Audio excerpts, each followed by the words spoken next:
जब मेहनत करने के बाद भी सपने पूरे ना हो रहे हों तो रास्ते बदलिए।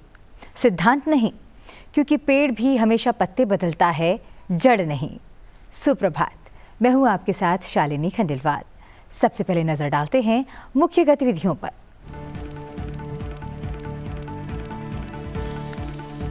राज्यसभा के सभापति जगदीप धनखड़ ने संसद भवन में दिलाई 10 नवनिर्वाचित सदस्यों को सदस्यता की शपथ। शपथ लेने वाले सदस्यों में भाजपा के मयंक भाई जयदेव भाई नायक, शिवसेना शिंदे गुट के मिलिंद मुरली देवड़ा, कांग्रेस की रेणुका चौधरी, समाजवादी पार्टी के रामजीलाल सुमन और तृणमूल कांग्रेस की सागरिका घोष शामिल।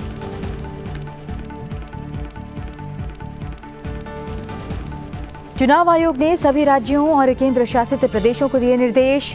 चुनाव प्रचार में जवाबदेही और पारदर्शिता के लिए चुनाव संबंधी सामग्री पर मुद्रक और प्रकाशक की हो स्पष्ट जानकारी।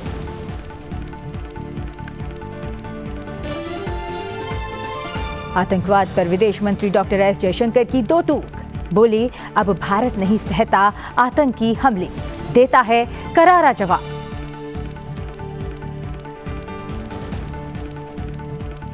होम्योपैथी के प्रभाव को प्रमाणित करने के लिए चिकित्सा अनुसंधान बढ़ाने की जरूरत, बोली राष्ट्रपति द्रौपदी मुर्मू। नई दिल्ली में विश्व होम्योपैथी दिवस के अवसर पर 2 दिवसीय होम्योपैथी संगोष्ठी का किया उद्घाटन।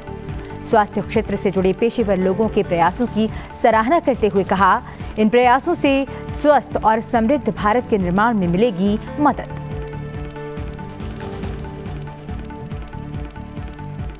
और देश भर में मनाया जा रहा है ईद उल फितर। पवित्र माह रमजान की समाप्ति पर मनाए जाने वाले ईद उल फितर के अवसर पर राष्ट्रपति, उपराष्ट्रपति ने दी सभी देशवासियों को शुभकामनाएं। प्रधानमंत्री नरेंद्र मोदी ने भी दी बधाई। राज्यसभा के सभापति जगदीप धनखड़ ने संसद भवन में उच्च सदन के 10 नवनिर्वाचित और पुनर्निर्वाचित सदस्यों को पद और गोपनीयता की शपथ दिलाई। संसद भवन में इस शपथ ग्रहण समारोह में राज्यसभा के उपसभापति हरिवंश और महासचिव पीके मोदी भी उपस्थित थे। शपथ लेने वाले सदस्यों में मयंक भाई जयदेव भाई नायक, नारायणा कृष्णा साभांडगे, मिलिंद मुरली देवरा, अजीत माधवराव गोपचड़े और रेणुका चौधरी शामिल हैं। इसके अलावा अमरपाल मौर्य, संजय सेठ, रामजीलाल सुमन, सागरिका घोष और ममता ठाकुर ने भी सदस्यता की शपथ ग्रहण की।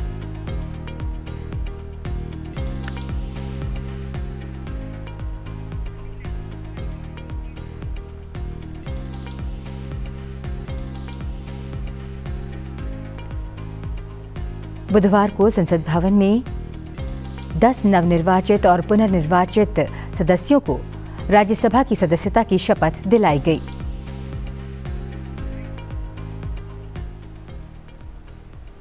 राष्ट्रपति द्रौपदी मुर्मू ने नई दिल्ली के यशोभूमि सम्मेलन केंद्र द्वारका में विश्व होम्योपैथी दिवस के अवसर पर 2 दिवसीय होम्योपैथी संगोष्ठी का उद्घाटन किया। आइए देखते हैं इस पर एक रिपोर्ट।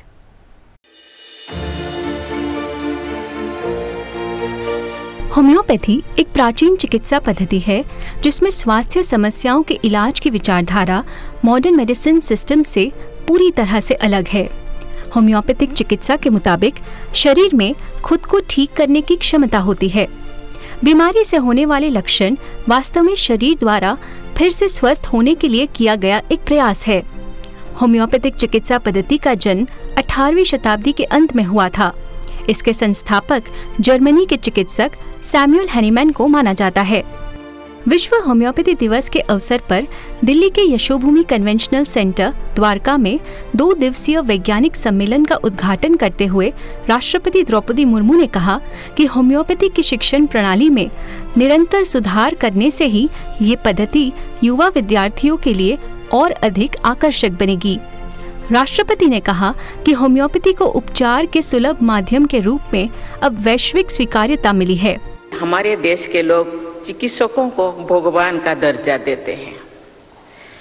चरक या सुश्रुत जैसे प्राचीन काल के महान चिकित्सकों से लेकर आधुनिक भारत में डॉक्टर विधान चंद्र राय तक चिकित्सकों को विशेष आदर देना हमारी संस्कृति का हिस्सा है। अच्छे डॉक्टरों द्वारा चमत्कार जैसा इलाज करने की कहानियाँ लोग साझा करते हैं। लाइलाज बीमारी का उपचार करने के ऐसे अनेक संस्मरण होम्योपैथी के डॉक्टरों के बारे में कहा करते हैं। राष्ट्रपति ने कहा कि होम्योपैथी की लोकप्रियता बढ़ाने के लिए अनुसंधान और कार्यदक्षता महत्वपूर्ण है। साथ ही होम्योपैथी के प्रभाव को प्रमाणित करने के लिए चिकित्सा अनुसंधान बढ़ाने की जरूरत पर भी जोर दिया। अनेक पद्धतियों से इलाज करके निराश हुआ व्यक्ति होम्योपैथी के चमत्कार से लाभान्वित हुआ, ऐसे अनेक अनुभव लोग साझा करते हैं। लेकिन वैज्ञानिकों समुदाय में ऐसे अनुभवों को तो भी मान्यता मिल सकती है जो पर्याप्त संख्या में ऐसे अनुभवों को तथ्यों और विश्लेषण के साथ प्रस्तुत किया जाए। व्यापक स्तर पर किए गए ऐसे तथ्यपरक विश्लेषण को ही ऑथेंटिक मेडिकल रिसर्च कहा जाता है। साइंटिफिक रिगोर को प्रोत्साहन देने से इस चिकित्सा पद्धति के प्रति लोगों में विश्वास और अधिक बढ़ेगा। वैज्ञानिकता ही प्रामाणिकता का आधार है। प्रामाणिकता से स्वीकृति और लोकप्रियता बढ़ती है। इसीलिए रिसर्च को शक्ति प्रदान करने तथा प्रोफिशिएंसी बढ़ाने को अपना ये प्रयास होम्योपैथी के प्रचार प्रसार में उपयोगी सिद्ध होगा। इससे चिकित्सकों और मरीजों की औषधि निर्माताओं और अनुसंधानकर्ताओं सहित होम्योपैथी से जुड़ी सभी लोगों को लाभ होगा। हमारे देश में अनेक होम्योपैथिक कॉलेजेस में bachelor of homeopathic medicine and surgery तथा पोस्ट ग्रेजुएट स्तर की शिक्षा प्रदान की जा रही है। होम्योपैथी की शिक्षण प्रणाली में निरंतर सुधार करने से ये पद्धति युवा विद्यार्थियों के लिए और अधिक आकर्षक बनेगी। युवा पीढ़ी के बड़ी संख्या में जुड़ना होम्योपैथी का उज्जवल भविष्य के लिए अनिवार्य है। राष्ट्रपति ने स्वास्थ्य क्षेत्र से जुड़े पेशेवर लोगों के प्रयासों की सराहना करते हुए कहा कि इन प्रयासों से स्वस्थ और समृद्ध भारत के निर्माण में मदद मिलेगी। उन्होंने कहा कि स्वस्थ व्यक्ति ही स्वस्थ समाज का निर्माण कर सकता है। स्वस्थ समाज के आधार पर ही स्वस्थ राष्ट्र का निर्माण होता है। आरोग्यं परमं भाग्यं स्वास्थ्यं सर्वर्थ साधनम, अर्थात अच्छा स्वास्थ्य ही सबसे बड़ा सौभाग्य है। सभी लक्ष्य स्वास्थ्य के द्वारा ही सिद्ध हो सकता है। इस कहावत में स्वास्थ्य के प्रति समग्र दृष्टिकोण व्यक्त होता है। सही अर्थ में स्वस्थ व्यक्ति शारीरिक, मानसिक और आध्यात्मिक सभी स्तर पर स्वस्थ रहता है। होलिस्टिक वेलनेस का ये दृष्टिकोण भारत की परंपरागत चिकित्सा पद्धतियों तथा होम्योपैथी में देखने को मिलता है। वस्तुतः सभी चिकित्सा पद्धतियों में मानसिक और शारीरिक दोनों पक्षों में योगदान ये ध्यान दिया गया है। स्वस्थ व्यक्ति ही स्वस्थ समाज का निर्माण करते हैं। स्वस्थ समाज के आधार पर स्वस्थ राष्ट्र का निर्माण होता है। इस आयाम पर हमारे देश में निरंतर प्रगति हो रही है। स्वस्थ और समृद्ध भारत के निर्माण में हेल्थ केयर से जुड़े आप सभी लोगों का महत्वपूर्ण योगदान रहेगा। मुझे पूरा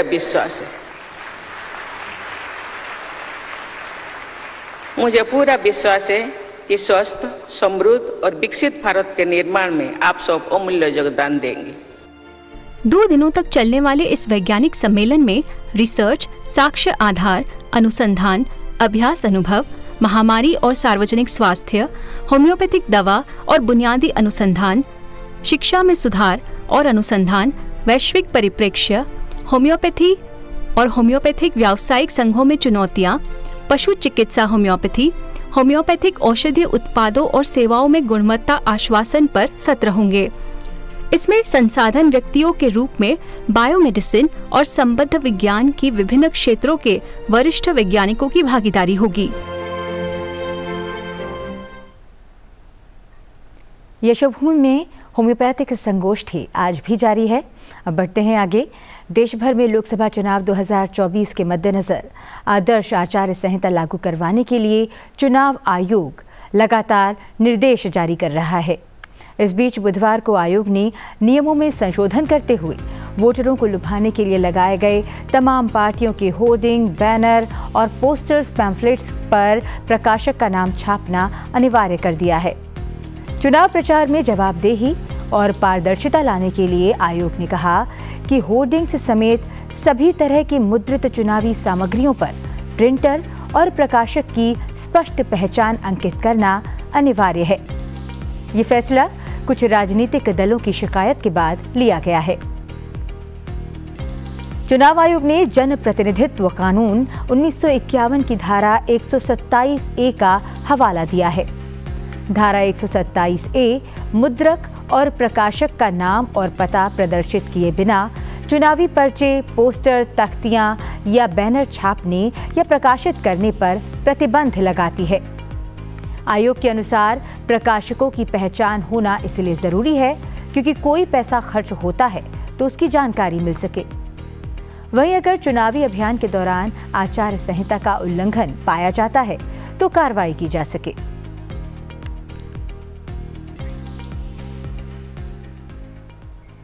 विदेश मंत्री डॉक्टर एस जयशंकर ने बुधवार को बीकानेर में आतंकवाद के विषय पर खुलकर बात की। उन्होंने कहा कि आतंकवादी घटना पर आज के भारत का जवाब बालाकोट और उरी है। विदेश मंत्री डॉक्टर एस जयशंकर ने कहा कि सीमावर्ती जिला होने की वजह से यहाँ पर सुरक्षा का मुद्दा हर नागरिक के मन में है। पहले भारत सीमा पार से आतंकवाद को सहन करता था, वो जमाना अब खत्म हो गया है। 26/11 को मुंबई में जो हुआ, प्रधानमंत्री नरेंद्र मोदी के राज में देश में कभी नहीं हुआ।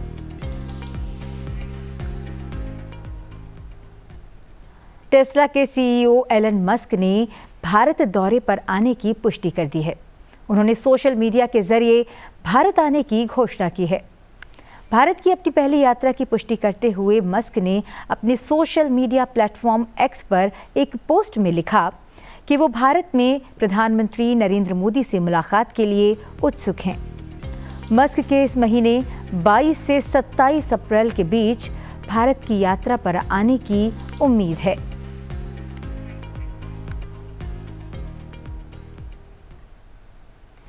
अब बढ़ते हैं आगे। केंद्र सरकार ने राज्यों से आयातित पीली मटर और दूसरी दालों के स्टॉक पर निगरानी तेज करने के निर्देश दिए हैं।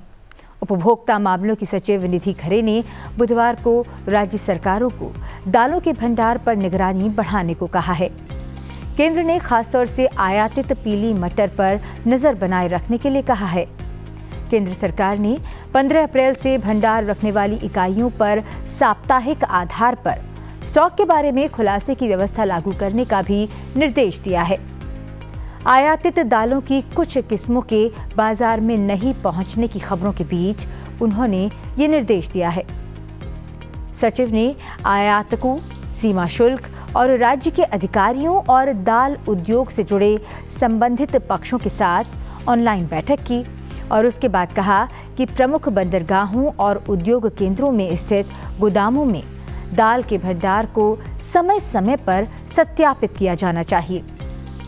केंद्र ने चेतावनी देते हुए कहा है कि भंडार के बारे में गलत सूचना देने वाली इकाइयों पर सख्त कार्रवाई की जानी चाहिए।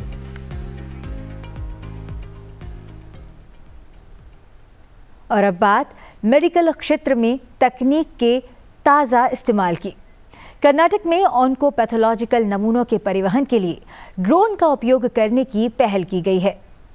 पेरिफेरल और टर्शरी केयर हॉस्पिटल्स के बीच नमूने पहुंचाने के लिए ड्रोन तकनीक की मदद ली जा रही है। आईसीएमआर की आई ड्रोन पहल के तहत जैव नमूने के परिवहन का ट्रायल रन सफलतापूर्वक किया गया। उद्घाटन उड़ान कारकला के डॉक्टर TMA पाई रोटरी हॉस्पिटल से मणिपाल शहर के कस्तूरबा मेडिकल कॉलेज के बीच आयोजित की गई थी।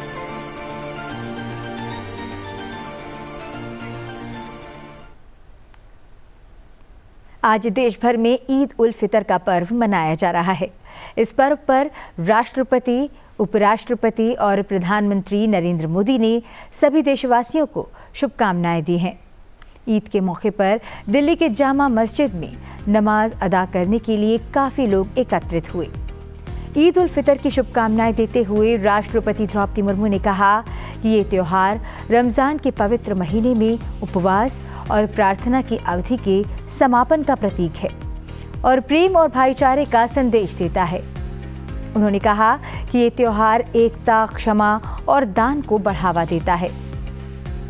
ईद गरीबों और वंचित लोगों की मदद करने और उनके साथ अपनी खुशियां साझा करने का अवसर है।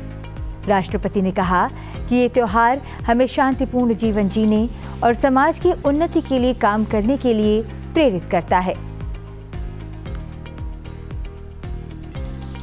वहीं उपराष्ट्रपति जगदीप धनखड़ ने भी ईद उल फितर की बधाई दी। उन्होंने कहा कि कृतज्ञता और भाईचारे का प्रतीक माने जाने वाले इस त्योहार के केंद्र में करुणा, उदारता और एकता के मूल्य स्थापित हैं, जो हमारे विविधतापूर्ण राष्ट्र की मूल भावना को परिलक्षित करते हैं। उन्होंने कामना की कि ईद का ये पावन अवसर सभी के जीवन में हर्षोल्लास, परिपूर्णता और शुभाशीष लेकर आए।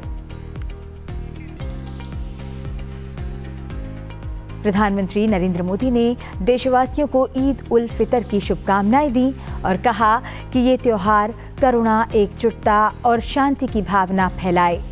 सभी लोग खुश और स्वस्थ रहें। ईद मुबारक।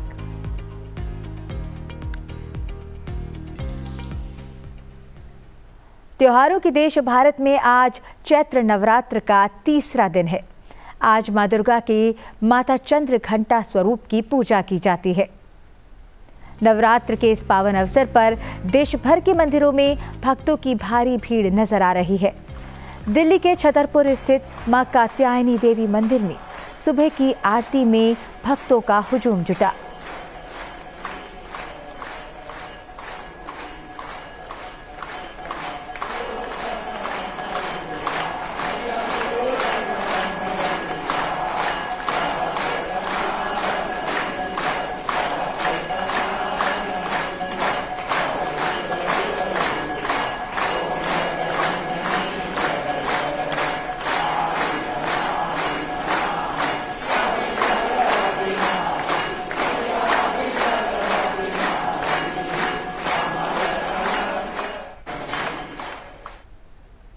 वहीं दिल्ली के करोल बाग स्थित झंडेवालान मंदिर में माता का आशीर्वाद लेने के लिए नवरात्र के तीसरे दिन भी भारी संख्या में श्रद्धालु जुटे।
सुप्रभात में अब बात करते हैं आज के दिन से जुड़े इतिहास की और जानते हैं इतिहास में आज की तारीख से कौन सी महत्वपूर्ण घटनाएं जुड़ी हुई हैं। 11 अप्रैल साल 1970 को अमेरिकी अंतरिक्ष एजेंसी नासा ने केनेडी स्पेस सेंटर से अपोलो 13 को लॉन्च किया। इस मिशन में नासा ने 3 अंतरिक्ष यात्रियों जिम लोवेल, जैक स्विगर्ड और फ्रेड हाइस को अंतरिक्ष में भेजा। पूरी दुनिया की धड़कनें रोकने वाला यह मिशन मानस पटल पर एक नई कहानी गढ़ गया। नासा का यह मिशन चांद के ऊपर तो घूमा, लेकिन उसकी सतह तक पहुंचने में असफल रहा। यान में समस्या के कारण अंतरिक्ष यात्री चांद की सतह तक नहीं पहुंच पाए।